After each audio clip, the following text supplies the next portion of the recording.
Okay, so let's factor this. Minus 3, you get x minus 2 on the top. Okay, so 3 and 2, both negative. X minus 3, x minus 2. Okay, that crosses out. That tells you there's a hole at x equals 2. But other than that, the graph would look like minus 3 over x minus 3.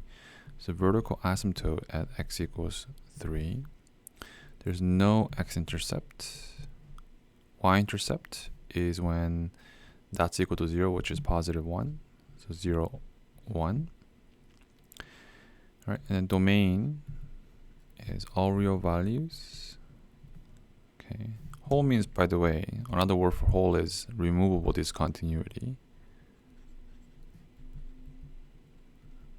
Okay.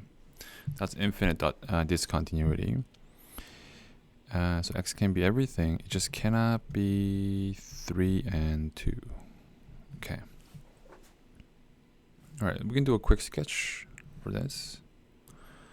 So let's see here. X-intercept was no x-intercept. Y-intercept is 0, 1. And this is the horizontal asymptote and a 3.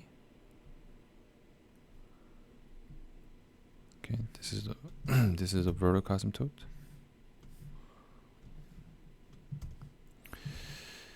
All right, because it's a hyperbola, do you see how we move from, this is the center, negative 3 up once.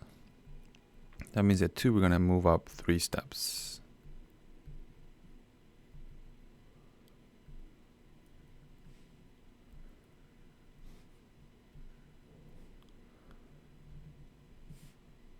Okay.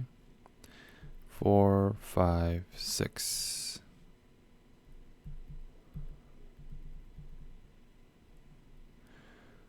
4.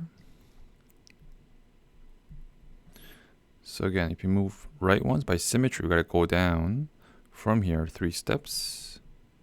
So there's another point there. Okay, 4, negative 3. Like that. Okay, but at 2, we have a hole. So right there, there's a blank hole.